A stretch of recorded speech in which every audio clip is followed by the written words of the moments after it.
te laisse la parole sur Céphalotus et les bons substrats. Merci à toi, on t'écoute. Ça marche. Bah ouais, tout est dans PowerPoint, donc ça devrait aller. Bah, bonsoir à tous et à toutes, évidemment. Donc, ici, dans la conférence sur le Céphalotus, je vais mettre un accent sur le substrat, le bon substrat. C'est en fait le résultat de mes analyses, de tests que j'ai fait à peu près pendant 2 ans. Ça peut paraître long, mais bah, bon, ça prend du temps de tester aussi des périodes hiver et été. On n'a pas forcément un substrat qui a fonctionné en été ou en hiver n'aura pas peut-être les mêmes propriétés ou résistances en fonction des saisons. Donc moi, le but que je m'étais fixé, c'était de trouver un substrat pas trop compliqué à faire et qui ne demande pas d'attention particulière et puis surtout qui pourrait être efficace sur la durée. Donc, Céphalottus, je pense que tout le monde connaît la plante. Euh, Petite parenthèse que les gens ne comprennent pas souvent.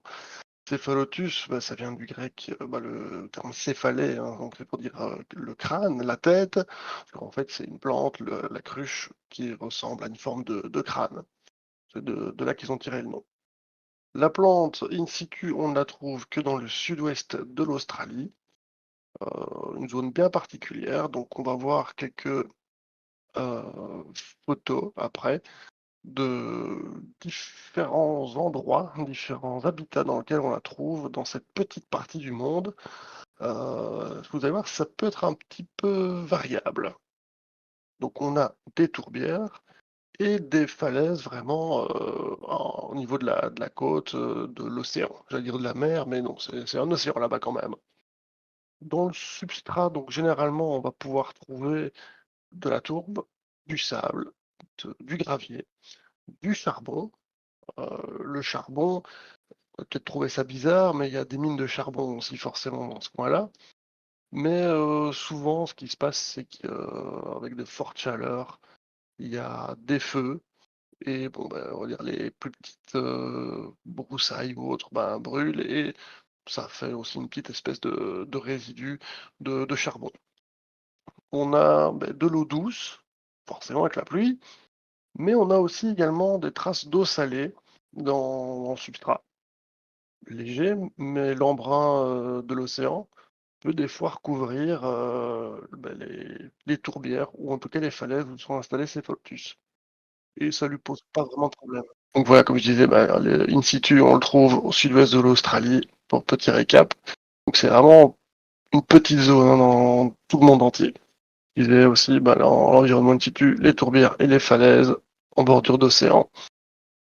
Alors, donc ici on a un petit exemple de in situ où c'est plutôt en mode tourbière en plaine. Elles ne sont pas vraiment inondées.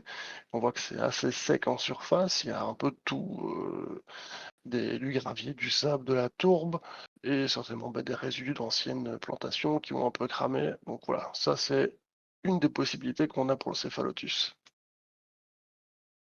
On peut également l'avoir dans les tourbières inondées, même si on dit souvent que le céphalotus, les racines n'aiment pas l'eau, heu, in situ, avec un substrat très drainant, avec de la tourbe et beaucoup de sable et de gravier, l'eau peut envahir et recouvrir pendant une bonne période, mais disparaître aussi très, très vite et laisser les racines intactes.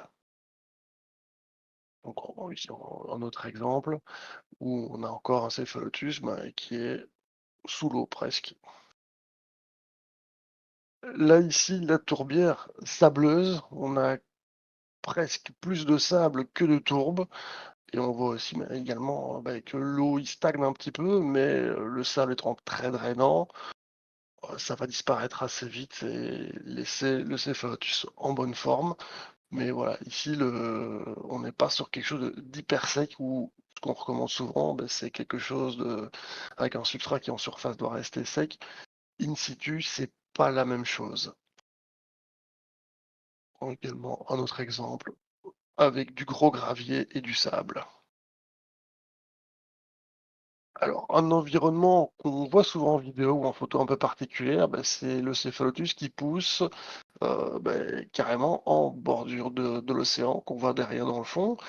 sur des parois, sur des rochers, où il y a alors presque pas de substrat sur lequel s'accrocher, mais il s'en sort très bien. Et là, il prend également, des fois, des éclaboussures de l'eau, de l'océan, donc du sel arrive aussi. Voilà, c'est particulier, mais ça ne dérange pas plus que ça. Donc les conditions de culture in situ, on a, des trucs vraiment particuliers. C'est pour ça que, Sarracenia, ça se cultive peut-être facilement, mais on va pas cultiver un céphalotus comme on fait avec un Sarracenia ou une Lyonnais. C'est pas du tout la même chose. On a donc pour le céphalotus, souvent des températures assez élevées. En Australie, il fait quand même chaud. Heu, il n'y gèle pas spécialement. On a des fois des températures qui descendent à 2-3 degrés, mais voilà, c'est pas souvent en dessous. Ici, chez nous, on va pouvoir avoir, du gel, il va résister, mais il faut pas que ce soit trop intense et trop longtemps. Mais donc ici, enfin, en in situ, le contraste, de la chaleur est là. Il y a du soleil, mais on a, cette situation côtière qui fait que il est souvent rafraîchi. Donc même si le soleil tape fort, il y a cette petite brise, qui lui laisse un air frais et il ne brûle pas. Ce qu'on pourrait peut-être connaître, en serre, par exemple. On a évidemment un substrat, comme on l'a vu, qui est ultra drainant, donc souvent avec beaucoup de sable, beaucoup de gravier ou presque pas de substrat, un peu presque, on va dire, à manière, épiphyte, en exagérant également, fortement. Et on peut avoir un céphalotus qui est, inondé, mais dans un substrat qui est à nouveau, tellement drainant, que ça reste aéré parce qu'il y a du gros gravier, des morceaux de charbon ou autres qui sont là pour, faire circuler un petit peu l'air malgré le fait qu'il soit sous l'eau. Donc on va essayer de voir, nous en culture, en serre, ce qu'on va pouvoir, faire pour avoir des conditions, similaires in situ. Ça va être très, très compliqué, parce que je vois mal comment on va pouvoir simuler une brise maritime, heu, dans une serre. C'est un petit peu compliqué. Donc de base, moi j'avais commencé mes tests, comme beaucoup, ce qui est souvent conseillé, par, le substrat classique, tourbe perlite. Bon, c'est un substrat qui fonctionne plutôt bien. Je l'ai testé pendant c'était la première année de test, c'était les substrats, classiques. Tourbe sable, soit une morte et soit une vivante. Alors chacun d'eux a ses avantages et ses inconvénients. Heu, moi ici, dans ces substrats-là, on peut avoir des bons résultats avec tourbe perlite, mais il faut mettre vraiment, une grosse proportion de perlite. Peu de tourbe et beaucoup de perlite. Le sable, c'est très bien d'en rajouter aussi, mais j'ai remarqué que souvent ça avait tendance, à compacter fort le substrat. Parce que nous, on arrose souvent par le dessous, très peu. Du coup, le sable a tendance à faire vraiment un gros bloc, et là, le céphadous ne sait pas trop se développer. Que c'est une plante qui est facile quand même à créer des rejets, un peu comme Darlingtonia, mais dans un substrat qui devient avec une croûte épaisse de tourbe ou de sable en surface parce que c'est sec, les rejets ont du mal à s'installer. Donc c'est pas ouf ouf à ce niveau-là. Donc sur la durée, c'est pas top. Heu, je voulais aussi aborder un point avec, les substrats classiques de ce style-là, c'est l'odium, qui se répand très facilement sur ces Céphalotus en culture chez nous, chose qui n'arrive pas, in situ. Parce qu'il est constamment brassé par de l'air, et des vents frais qui empêchent l'odium de s'installer, qui est une saloperie. Ça peut vous flinguer un pied de céphalotus en très, très peu de temps et voilà, en serre, hormis mettre un ventilo, dédié au céphalotus, je vois pas trop comment on pourrait faire autrement et c'est pas très, très pratique à mettre en place, quoi. Surtout au niveau, consommation électrique, c'est pas fou. Heu, la spaigne, morte ou vivante. Ça, c'est plutôt pas mal. En tout cas, c'est mieux que les substrats tourbe, sable et perlite. parce que de base, c'est beaucoup plus aéré. En plus, on peut même rajouter de la perlite et là, on a déjà un substrat qui est assez intéressant. Heu, Moi, j'avais utilisé surtout la sphène vivante, pour ses propriétés antifongiques pour essayer de me débarrasser de l'odium, mais ça a pas fonctionné. Alors, pourquoi? Je n'ai pas d'explication très, très précise, mais je pense surtout que, bah, voilà, la sphène garde l'humidité en surface et la sphène vivante, bah, a tendance à continuer à pousser et à un petit peu étouffer le céphalotus, ce qui fait que l'air ne circule plus du tout et l'humidité de la sphène, à mon avis, favorise presque plus, l'apparition d'odium qu'autre chose. Donc c'est pas génial. Ou alors il faudrait, bah, passer un soin tout particulier à s'occuper de la taille de la sphène pour pas que ce phénomène se produise. Mais comme je le disais, moi je cherchais vraiment un substrat qui sur la durée, bah, ne compacte pas, ne demande pas trop d'efforts et vraiment soit efficace sur du long terme sans trop se prendre la tête. Alors, il y a la sphène morte, mais voilà, pas grand-chose de plus à dire par rapport à la vivante, si ce n'est qu'avec un bon mélange de perlite, c'est pas mal du tout. J'avais quand même constaté un petit souci en mettant sphène comme, substrat principal, c'est que niveau chaleur, vu que la sphène va quand même garder beaucoup d'humidité et peut-être aussi continuer à pousser, ça va quand même s'échauffer fortement et faire une sorte de bouillie, pas compacte, mais allez, comment expliquer ça? Une sorte ouais, de truc un peu vaseux qui justement alors fait l'effet non désiré de d'étouffer, les racines. Ça fait un peu une cuisson à l'étouffer dans la sphaigne, parce que l'air ne circule plus assez et ça s'échauffe quand même bien. Donc c'était pas terrible. Maintenant si on arrive à garder un emplacement où la chaleur ne donne pas trop, ça pourrait être un substrat très intéressant.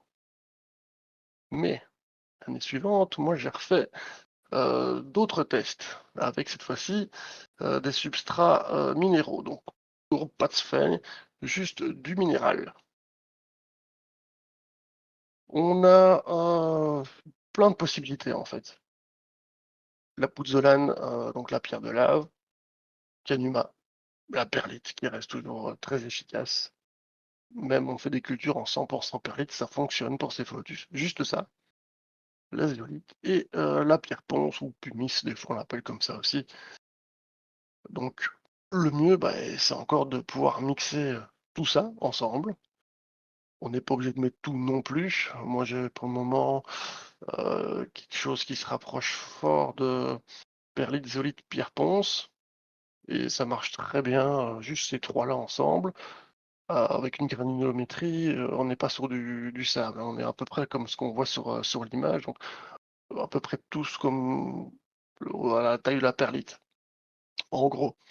Alors le gros avantage, mais c'est que niveau arrosage, on peut simplement mettre une bonne réserve dans le fond, vu que c'est quand même très drainant et ça va, garder une grosse aération au niveau, bah, du substrat complet. Donc l'air circule, on a une bonne zone humide en dessous. Les racines, si elles veulent aller chercher de la flotte, bah, elles vont descendre, vraiment au niveau du bas du pot, mais le reste, juste humide, voire avec une surface un peu sèche. Donc il n'y a pas trop d'efforts à faire. L'humidité serait beaucoup mieux et beaucoup de manière plus homogène avec un substrat comme ça. En tout cas, ça convient beaucoup mieux pour moi au niveau des céphalotus. Ils ont une base vraiment très humide, le milieu du pot qui reste avec un très beau taux d'humidité pour que les racines puissent se développer et savoir où se trouve l'eau, et la surface reste sèche sans compacter ou sans faire une grosse semelle bien épaisse, qui permet donc bah, d'avoir des rejets qui se développent facilement. Et bah, vu que c'est sec en surface, l'odium ne se propage pas, il n'apparaît pas, en tout cas beaucoup plus difficilement qu'avec un substrat, non minéral, un substrat classique. Maintenant j'en ai eu quand même, mais c'est parce que j'arrosais par le dessus, principalement sur certains tests, certains pots en test Du coup, bah là, l'eau peut-être restait un peu trop et j'ai vu des départs d'odium, mais quand j'ai arrêté de le faire, bon, j'ai traité l'odium et il n'est plus revenu. Donc, pour moi, à ce niveau-là, c'est quand même très, très pratique. Pas de maladie, une bonne aération et des ces racines qui se développent plutôt bien. Et les rejets, bah, encore mieux. Voilà, je pense que j'ai même été un peu plus vite que prévu. Je pense pas avoir oublié de passage. Donc voilà, si vous avez des questions sur les tests ou autres, bah, je suis à votre disposition, je vous écoute. Bah écoute, c'est parfait. Merci beaucoup d'avoir pris le temps de nous donner tes infos sur tes tests. Je vais remettre l'affichage avec moi et toi. Du coup, Laurent, si tu veux nous rejoindre, n'hésite pas si tu es encore sur le channel Discord. Et donc, je vais remettre, si j'arrive à enlever le chat, hop, Plein de si je questions. fais ça. Et il y a Laurent, voilà. Je vous mets, je vous mets tous les trois comme ça, c'est parfait. Alors, il y a eu plein de questions. Je vais repasser là. Bouge-toi un peu, ce chat. Bouge un peu là. Allez, un peu dans le panier. J'ai le portique Euh, pas loin aussi, je y a- l'écoute. Voilà. Je vais lui mettre sa petite caméra, comme ça on sera pas embêté. Voilà, c'est parfait. Allez, va te coucher. Il y a une question sur le substrat dont tu as parlé, le Kanuma. Donc c'est un substrat pour les bonsaïs, de ce que je sais, si je dis pas de C'est bêtises. ça. Et il y a une question sur la différence entre le Kanuma et l'Akadama. Est-ce que tu peux nous dire un peu la différence entre ces deux? Ah oui, moi je préférais ne pas prendre l'Akadama. Parce que j'en avais discuté avec un ami qui fait aussi dans les céphalotus. Le Canuma est acide. Ouais, donc il avait D'accord? cet avantage-là par rapport à l'autre. Ok. Et donc c'était principalement pour ça, au niveau de la rétention d'eau. Canuma, c'est bien parce qu'en fait, quand il est en surface, il prend une teinte en jaune un peu foncé. Ok. Et tandis que quand il sèche, ben, il devient presque blanc. Donc c'est très facile de voir si on a une humidité correcte ou trop importante au niveau du pot. C'est aussi Ah pour ça que ouais, c'est plus pratique. pratique comme indicateur. D'accord. Ouais, voilà. Il y a Hanoï qui demande de ce que ça mange les céphalotus. In situ, je Alors, suppose, et puis à la maison, est-ce que tu leur donnes des trucs? in situ, principalement des fourmis, ouais, c'est surtout Ok. ça. Des petits insectes rampants, mais ça mange aussi d'autres trucs, mais c'est vrai que c'est beaucoup fourmis. Alors, à la maison, je m'en occupe pas spécialement pour la nourriture. Ok. J'ai mis par moment des petites billes d'osmocote. Alors, ça fonctionne, mais le problème, c'est que le piège, bah, c'est perdu après, quoi. Il digère le truc et il disparaît parce que c'est beaucoup trop. D'accord. Alors, les petits insectes séchés, si on veut les nourrir manuellement, bah, pourquoi pas, ça marche plutôt bien. Mais généralement, ils font leur liquide digestif tout seuls quand ils sont en bonne santé et ils attrapent bah, ce qu'ils attrapent. Je regarde pas spécialement ce qu'il y a dedans. Ok. Est-ce que c'est des plantes que tu conseillerais pour des débutants? Hmm. Ah, un débutant, pourquoi pas, mais bien renseigné. Voilà. Ok. L'idée, c'est pas que c'est plus difficile qu'un sarracénien, mais c'est pas du tout la même culture. Donc, une fois que tu as les bonnes infos, bah, tu suis les infos et c'est pas plus compliqué qu'une autre, quoi. Ok. Il y a une question sur la hauteur des pots et sur le type de pot. Est-ce que tu peux Ah nous ouais, donner peut-être c'est un peu les important. dimensions et puis le format, quoi? Ouais, alors ben, forcément, si on utilise un substrat classique, on va dire, non minéral, la hauteur du pot, c'est revenu très souvent, ça a une importance parce que ben, c'est beaucoup plus facile pour la gestion ben, de l'arrosage et de l'humidité. Mais voilà, moi, les pots arrosiers, j'en ai pas spécialement des milliers en stock. Ok. Je... Donc au final, comme je disais, moi je cherchais un truc qui peut me faciliter la vie au niveau des céphalotus. Donc le substrat minéral a cet avantage-là aussi, c'est qu'on peut prendre des pots de plus petite taille, standard, euh, et ça passe très très bien. Parce que l'eau ne remonte pas autant et ouais. Donc c'est beaucoup plus facile à gérer avec des pots de taille classique, même du neuf, ça passe sans problème. C'est quand même bien d'avoir un petit pot de, allez, l'idéal je pense c'est 12-13 en carré par exemple, ça c'est vraiment parfait. Mais en neuf, j'en ai qui sont là-dedans. Bon, je vois que la surface est un peu plus humide grâce Ok. justement au canuma, mais ça pose pas de problème. Ok. Que des pots en plastique, pas de pots en terre cuite, pas ce genre de choses du coup. Alors la terre cuite, ça passe pour Cephalotus. Ok. Honnêtement, j'en D'accord. ai un qui est dedans depuis perpète et aucun souci. Pour te dire, j'ai un peu la même chose avec les Sarracenia à la maison. J'ai des Sarracenia, ça fait 3 ans qu'elles sont dans des pots en terre cuite. Et franchement, il n'y a aucun problème à l'extérieur, même des pots déjà utilisés. Alors, je sais pas si ça va finir par prendre cher, mais en tout cas, pour l'instant, ça va, on va dire. Ouais, j'ai un Euh, pote, moi, il fait dans les pots en terre cuite que je te coupe. ouais. Il a trouvé ça très bien et il a passé une culture vraiment en terre cuite pour pas mal de ses fœtus et il se développe très très bien là-dedans. Donc je pense que ça n'a pas de problème. Surtout que voilà, terre cuite, on dit ça rejette du sel et des Hmm, bavards ainsi. Ses fœtus, ça lui pose pas de problème. Donc du coup, option possible. Ok, c'est option. noté. Tu mets zéro tourbe. Excuse-moi, ça veut dire que tu mets zéro tourbe dans tes pots, en fait. Alors, j'ai testé avec très peu de tourbe, moyen tourbe dans du minéral en mélangeant les deux. Ça fonctionne bien aussi, mais maintenant ils sont en full minéral et c'est encore mieux, moi je trouve. Parce que justement, j'ai pas ces départs d'algues ou ces trucs verts dégueulasses qui poussent en surface ou des trucs comme ça. C'est que du minéral. Il y a une taille de grain, en fait, que tu préconises Et pour le minéral. comme je disais, comme la perlite un peu standard, voilà. Bon, c'est pas, faut pas que ce soit Cette trop taille-là, fin non d'accord. plus. Mais je crois que c'est je sais pas combien de millimètres ça fait exactement la perlite habituellement, mais voilà, on reste sur des trucs de ce style-là, quoi. Et tu penses que dans la perlite, ça pourrait le faire aussi, Ça si tu mets marche, que de la perlite? ça marche très très bien Mhm. aussi. J'en ai un qui est reçu dans un gros pot, même c'est un pot de 13 ou 14, puis en perlite. Il est bien. Du coup, ça bascule J'aurais pas? jamais Parce que osé. ça racine, ça doit raciner loin pour pas bouger, parce que...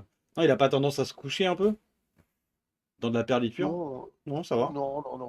Bah, moi, ils sont dans la serre, donc voilà, ils bougent pas Ok, spécialement, il va rien lui arriver. Puis la perlite, une fois que ça a quand même un peu bien pris l'eau, ça reste stable, hein. ok. Bah, j'ai jamais testé 100% perlite, mais... Il y a des questions sur l'ensoleillement. Il y a deux personnes qui posent des questions sur l'ensoleillement et l'exposition au soleil, en gros. Qu'est-ce que tu conseilles? Alors, ben, pour avoir récemment testé cet été, j'ai eu quelques soucis au niveau des fortes chaleurs que j'avais pas anticipé. Euh, voilà, ici ou dans la serre, quand il faisait très très chaud, avec beaucoup de soleil, ça crame.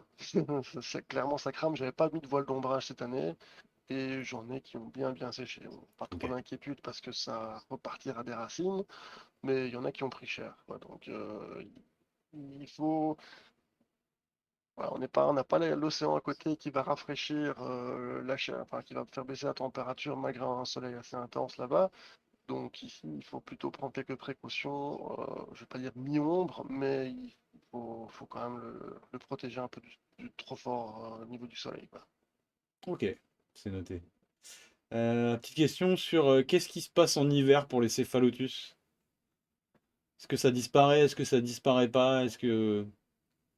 Oh, c'est fait, tu sais, à deux périodes de croissance, hein. Donc bah, t'as le printemps, puis en fait un peu avant l'hiver, allez, en automne, ils ont encore un petit coup de boost. D'accord. L'hiver, bah, voilà, ils résistent tranquilles, ils sont pas en hibernation.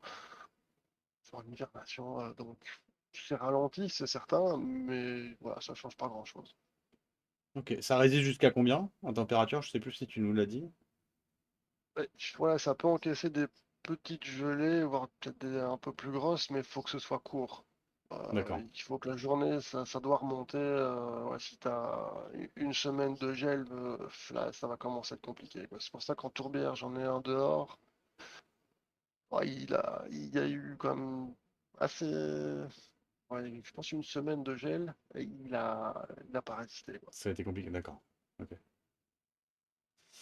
Il y a une autre question, enfin non une question, une observation, hein, et c'est Axius qui nous dit qu'il a des boutures en démarrage et qu'il va tester le substrat plus minéral. Tu peux nous expliquer Ah, rapidement comment ça se bouture? bon, alors là, c'est Vas-y. pas que je le conseille pas, mais pour les boutures, bizarrement, je préfère continuer bêtement dans de la tourbe, 100% tourbe. Ok. Ça marche mieux parce que la bouture a en gros besoin en humidité. Hmm. Et là, tu l'as pas en substrat minéral. Ou alors, il faudrait peut-être le mettre dans un caisson ou un truc comme ça.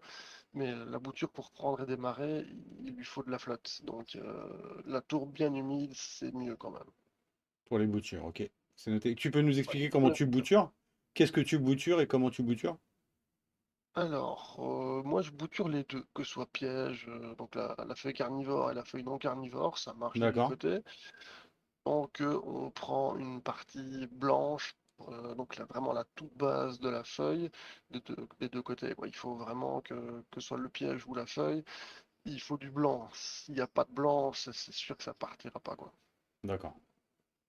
Et ensuite, tu Et mets je ça juste passe dans de la tourbe simplement, et tu. Et voilà quoi. simplement dans de la tourbe, et bon, bah, faut un peu de chance que ça prend pas tout le temps non plus, ça reste des boutures, Ouais. mais voilà, dans un truc bien humide. C'est pas trop, c'est pas impossible du tout, c'est des fois un peu compliqué, mais une fois qu'on a pris un peu le truc, savoir un peu comment les placer, ça passe. C'est noté. Est-ce que sur le chat, on a d'autres questions? J'ai fait le tour de l'exposition, de ce que ça mange de l'hivernage. Laurent, est-ce que tu as des questions spécifiques Ouais, tu parlais de charbon en fait. Mm. Est-ce que mettre un petit peu de charbon dans la perlite, ça peut éviter l'oïdium ou un truc comme ça, ou c'est complètement con et ça va la tuer? C'est vrai que j'en ai pas parlé dans le truc, mais je l'ai testé. J'ai vu aucune différence, personne. Ou tu les as tués pareil, quoi. Bah, c'est pas que je les ai tués pareil, mais je les ai traités, mais ça n'a pas empêché quoi que ce soit. Ça n'a pas fait de D'accord. bonus non plus, donc il en a dans son milieu naturel parce que moi il sait comme ça.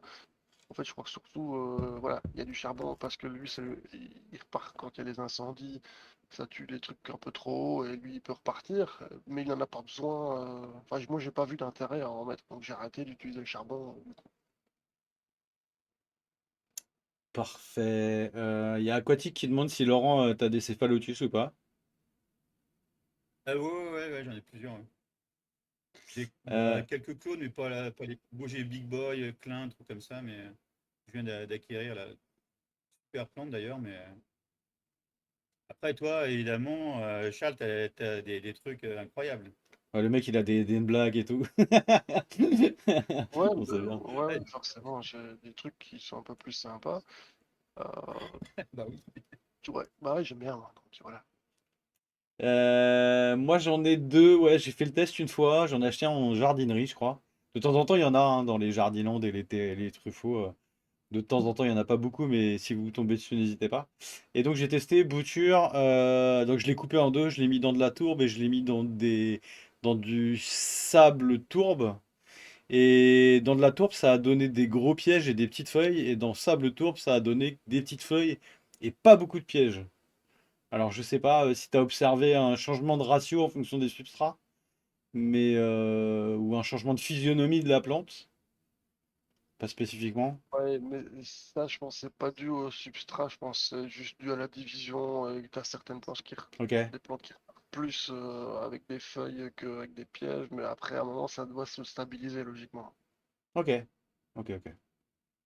Je vais voir. J'avoue que je l'ai laissé dans une dans une box avec de la LED. Je m'en occupe pas trop. À un moment, j'ai cru vraiment qu'il avait crevé, donc je l'ai laissé dans un coin et puis ça a fini par repartir. Ça a été C'est colonisé par des les, Drosera et tout. C'était n'importe quoi. c'est les mêmes LED pour les deux? Ouais, c'était là. Merci beaucoup pour je ne sais pas quoi, mais merci pour ça. Il y a une alerte Twitch que je ne maîtrise pas encore. Hop, c'était qui? Qui a fait ça? Qui a fait ça? Ouais, c'est la même LED pour deux. C'est pas des LED de très très bonne qualité globalement. C'est de la LED domestique que tu mets dans ta cuisine ou dans ton garage quoi. D'accord. C'est Ouais, parce Hanoï que qui nous a donné son Prime. Merci beaucoup Hanoï pour ton Prime. donc ouais, ici, on n'a pas parlé dans le test parce que c'était pas très pertinent selon moi, mais Ouais, j'avais testé en Terra avec une grosse humidité des LED voilà, pas de ouf non plus. Ouais, Et ce qui s'est passé, c'est que le Céphatus ne faisait aucun piège, avec que des feuilles et très ok. vertes, parce que il lui manquait très certainement de la luminosité ou une lumière correcte. D'accord, ok. Moi, perso, j'ai testé sur la lumière, c'est du 4000K, donc c'est du blanc neutre, pas très puissant, quoi. Ça pousse pas très vite, mais ça va pousser. Bon, voilà. Céphatus, globalement, ça pousse pas très vite. Quoique justement, avec aussi un bon substrat, des bonnes conditions, Hmm, finalement, c'est pas si lent que ça parce que tu as les rejets alors qu'ils commencent à prendre le relais. Du coup, la plante s'étoffe un petit peu plus vite quand elle est dans de bonnes conditions aussi, bah, comme un peu toutes ok. les plantes, quoi. Ouais. Aquatic dit qu'en ce moment chez Jardiland, il y a des promos sur les carnis, donc n'hésitez pas. Eskend, qui a une question pas en rapport avec les céphalotus, d'accord. Vas-y, pose-la ta question, Eskend. Les Drosera capensis, en tant que Drosera subtropicale, j'ai lu une fois que l'hivernage n'était pas obligatoire. Vos avis, est-ce que quelqu'un a testé? Ouais, ça marche. Ça marche? Sans hibernage direct. Alors moi perso, j'ai des capensis et des Binata en intérieur depuis 4 ou 5 ans et le truc il prend de la lumière tous les jours sous LED entre en hiver 16 degrés et en été 25 et ça pousse depuis 4 ans sans s'arrêter. Donc celles-là, ces plantes qui sont très simples là, les Capensis, les Binata, ce genre de trucs, il n'y a Ouais, aucun ouais, souci pareil. quoi. Voilà. Qu'est-ce que j'ai mis? Ah bah J'avais une j'ai question les. sur Ouais. les terrariums. Ah ouais. Excuse-moi. Vas-y, bah pose-la, du coup. Non, il y a une question, c'est chaque Avra qui demande en terrarium, ça donne quoi? J'ai essayé une fois un petit, ça l'a flingué, ça pourrit hyper rapide mon terrarium. Je peux t'assurer moi aussi et toi, Charles. Oui, bah, comme j'ai dit, j'ai testé en terrain après avec de meilleures conditions, mais euh, c'est c'est pas ouf. Franchement, c'est pas ouf. Même avec beaucoup de lumière, en fait, tu as une plante qui, si jamais tu veux la sortir du terrain, c'est terminé. Ça meurt tout de suite, quoi. Parce que c'est pas prévu, je sais pas, il y a trop d'humidité alors, ou pas assez de lumière. C'est des conditions de Nepenthes à la base, c'était un terrain Nep. Donc, Ouais. ça a poussé bien, beaucoup de feuilles, beaucoup de feuilles, mais c'est pas ouf. Qu'est-ce que tu penses de l'in vitro? T'en as déjà eu des plantes sorties de l'in vitro? Ça marche ou c'est tellement fragile que ça crève? Non, je pense que quand c'est bien fait et que elle est bien acclimatée, ce qui est peut-être un petit peu plus compliqué, mais c'est tout à fait possible, hein.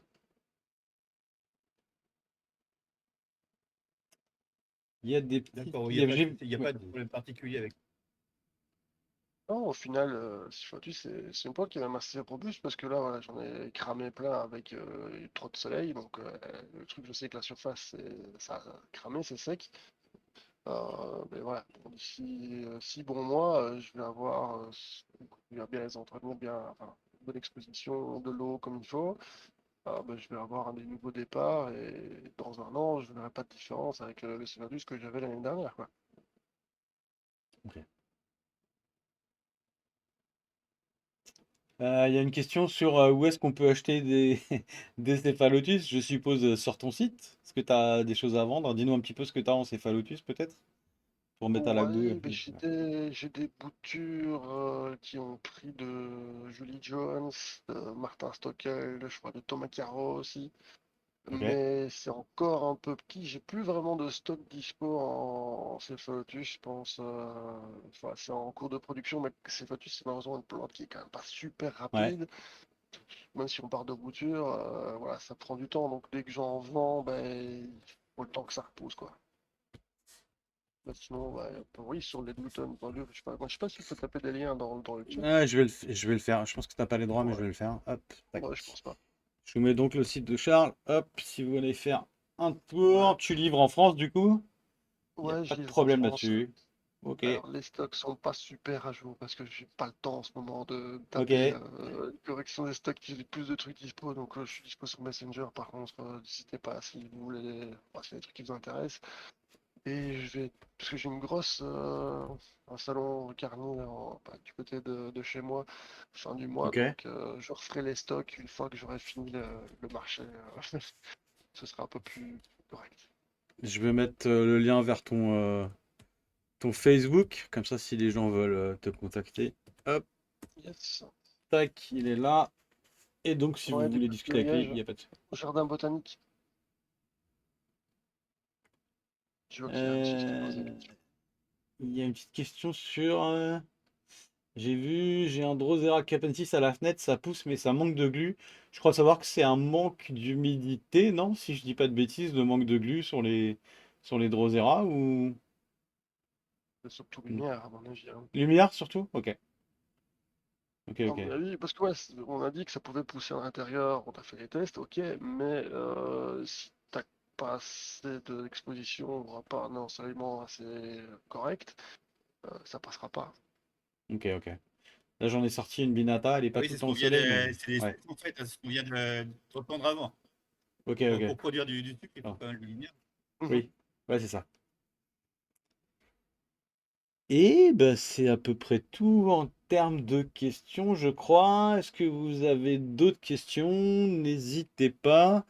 Bah écoute, on va passer au dernier sujet qui est ta dernière Le production le projet. littéraire. Alors, tu nous présentes rapidement ce que tu as Alors, produit? Dis-nous un peu. oui, ouais, voilà, donc à la base, c'était un petit projet que j'ai fait avec un collègue. On s'est dit, pourquoi est-ce qu'on ferait pas, parce qu'on était soif, hein, il faisait chaud, bon, pourquoi est-ce qu'on ferait pas des recettes de boissons énergétiques et compagnie pour les partir dans le délire, parce qu'ils savent bien que moi je n'avais pas en carnivore, on va faire des trucs à base de plans carnivores.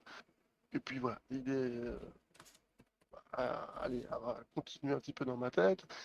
Et bah, je me suis pris au délire de faire un livre euh, qui est plutôt un recueil de recettes. Je précise, livre, hein, on ne peut pas les faire, sinon ça va être compliqué quand même. Ok. Et puis j'ai pas envie d'avoir. Ah bah je suis parti sur des trucs fictifs pour pas avoir de problème non plus, de gens qui testent des trucs et puis qui sont morts empoisonnés, et je voulais pas de problème. Donc voilà.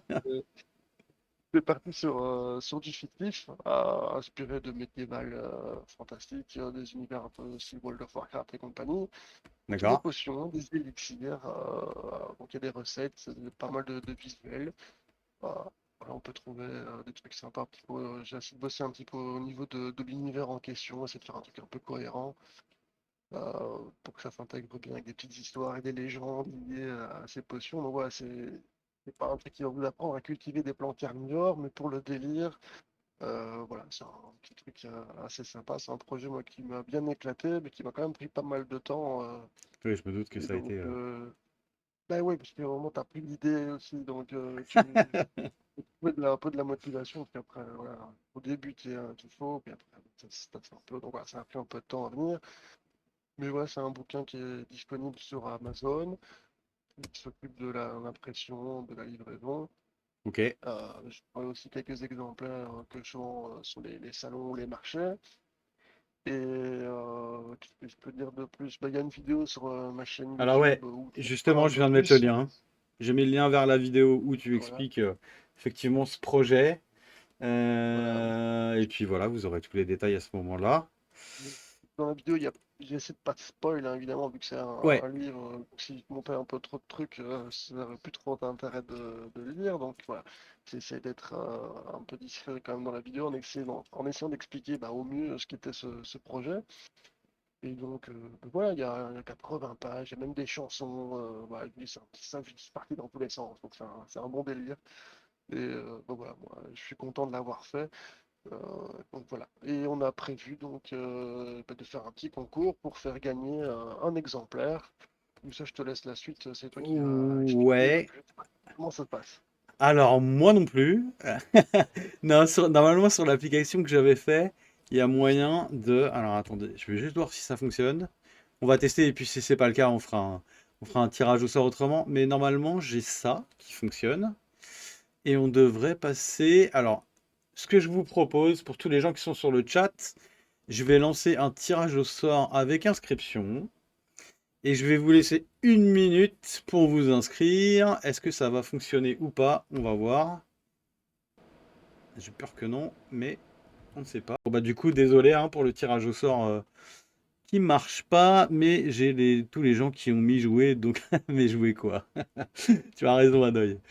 Euh, Bon, désolé pour ce fail. Je réparerai cette fonctionnalité la prochaine fois quand j'aurai un petit peu de temps. Mais non, ça marche pas. Je vois qu'il y a des erreurs dans le soft, donc c'est pas grave. Bah, on refera ce tirage au sort en décalé, du coup. Tu Voilà, ouais, m'envoies vas-y. les coordonnées du gagnant. Je sais pas, tu Ouais, m'envoies au joueur. je t'envoie ça. Il n'y a pas pour la peine des plantes pour tout le monde. Non, Hanoï. Tu as déjà eu des plantes. C'est pas possible. Donc, ouais, je ferai le tirage au sort sur un site, je ferai une vidéo et puis je te communiquerai le ou la gagnante qui aura donc la chance de gagner ton dernier bouquin. Et donc, Et, voilà. et des Bon, questions. désolé en tout cas. Désolé, désolé. Je peux remettre peut-être juste le lien Amazon. Alors, Il est dans la description de la vidéo, je l'ai pas là comme badge, je pourrais pas attends, l'ajouter. bah, je vais l'avoir. Si, je l'ai. Hop. Et tiens, en Tac. attendant que je pense à ça, que je vois Laurent et qu'on parle de plantes gagnées, tu m'avais envoyé un stylium débile, pas débilé. Ce truc, c'est une dinguerie, hein. Ça m'a colonisé un bac entier, ça Désolé. pousse de fou. Alors ça, c'est le truc qui a Je suis pourri mon désolé. terrarium. C'est Justine Chamallow qui m'avait envoyé ça. J'avais mis ça dans mon terrarium. J'ai été obligé de tout refaire. Parce que le truc, il a tout le colonisé. Il a Ouais, envahi la il moitié de mes m'avait neps et tout. Ah ouais, non, ça, c'est il un m'avait enfer. prévenu, donc j'avais mis un bac dédié, hein, mais c'était un petit bout, hein. Et là, je suis encore allé voir cet après-midi, c'est rempli, il n'y a que ça dedans, quoi. C'est un truc de fou. Mais c'est Bah là, joli, on ça en met a des un petites là. fleurs roses, c'est mignon. Ah oui, j'ai plein de fleurs roses partout, c'est de la balle. D'ailleurs, c'est marrant, j'ai vu passer l'espèce de, bah, le côté carnivore de cette plante-là sur la mienne. Je l'ai testé, cette espèce de petit marteau là qui se déplace et qui est carnivore, quoi, dont tu avais parlé, Laurent, Ouais, c'est dans cool. ta conf, je crois. Mhm. C'est Quel pour c'est pour truc? polliniser les fleurs. La carnivorie, elle est dans les racines. Ah, mais oui, tu as raison. Oui, oui, c'est ce que tu as expliqué, exact. Ce Ouais, petit en fait, le mouvement-là. marteau, il tape sur la bestiole, il va qui prend du pollen dans la gueule et qui s'en va se prendre un autre coup de marteau dans une autre fleur. Donc, quoi, c'est con les insectes. On Si parlait je vais vers de. à Nantes ce week-end, samedi, dimanche, il y a la folie des plantes. Ah, Où ok. il y a deux, il y a Enzo, les dents de la terre, et Carniflore aussi qui seront là. Ok, c'est bon à savoir. Enzo, qu'on va essayer Et il y a d'avoir plein de sur une trucs, il y a des table ronde un là, peu, genre. il va pleuvoir à Nantes hein, comme d'habitude, mais si vous avez un kawaii et puis un parapluie, quoi. J'essaierai, comme j'ai mes beaux-parents qui habitent pas très loin, j'essaierai de passer voir Enzo un de ces jours. Et on essaiera de faire une visite de sa grande serre maintenant, qui est à côté Ah bah oui, tu ça passe par Nantes, avec plaisir. Eh ben écoute, je ferai la tournée des Grands-Ducs, comme on dit. Et, Ah bah ouais. et Il y puis aura la bière on aux verra frais, ça. donc t'inquiète pas. C'est gentil. Avec plaisir. Bah écoutez, je vous propose qu'on s'arrête là. Désolé pour le concours. Comme je l'ai dit, je referai le tirage de mon côté et on fera ça. Il y a Aquatique qui demande où c'est, Laurent, le truc dont tu parles à Nantes. C'est le parc du Grand Blotreau au sud de Nantes. Ok, Grand Blotreau au sud de Nantes. c'est noté. C'est noté, C'est c'est le noté. grand parc. C'est à 7 heures de route de chez moi. Ouais. Désolé. T'habites pas au bon endroit, c'est tout. Euh, c'est tout. Désolé. C'est parfait. Bah écoutez, on se retrouve. Qu'est-ce que j'ai noté la date? On se retrouve pour la prochaine émission, c'est-à-dire la table ronde. La première table ronde de la saison le 18 septembre, le mercredi 18 septembre à 21h.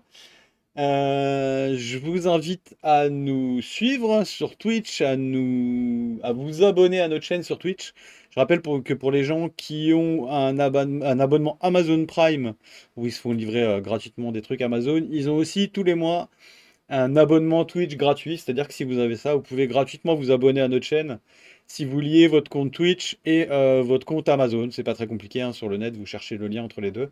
Vous allez trouver que sur la page conférence carnivore de Twitch, vous pouvez offrir un sub Prime, ce qu'on appelle, à notre chaîne. Donc on gagne un petit peu d'argent, vous, ça vous coûte rien et ça nous soutient, donc ça c'est cool. Et puis bah n'hésitez pas à aller voir notre page Facebook, à aller voir évidemment nos vidéos YouTube où il y a tous les replays. Mettez des likes parce que c'est ça qui nous fait monter évidemment dans l'algo de YouTube ainsi que le watch time. Et puis bah n'hésitez pas à parler de notre projet autour de vous. Ça fait toujours plaisir que des gens viennent découvrir les carnivores comme ça en direct. J'aime bien le format, ces échanges directs avec des gens qu'on voit souvent sur Facebook et avec qui on peut discuter en direct. C'est quand même cool de pouvoir poser des questions à des gens qui viennent faire des confs. J'espère que vous appréciez ce format. Je vous remercie, messieurs. Merci à vous de votre temps, de votre patience dans ce projet, de votre détermination à faire marcher ce projet. Merci évidemment à tous les gens qui nous suivent sur Twitch. Merci à tous ceux qui étaient dans le chat, qui nous ont donné des infos, qui ont échangé, qui ont posé des questions. On vous attend donc dans 15 jours, le mercredi 18 septembre, pour la table ronde dont on ne connaît pas encore le sujet, mais ça va pas tarder à venir. Merci messieurs, merci à tous. Je vous souhaite une bonne soirée. À dans 15 jours. Merci beaucoup. Ciao, ciao. Salut. Merci aux conférenciers. Merci à vous. Ciao.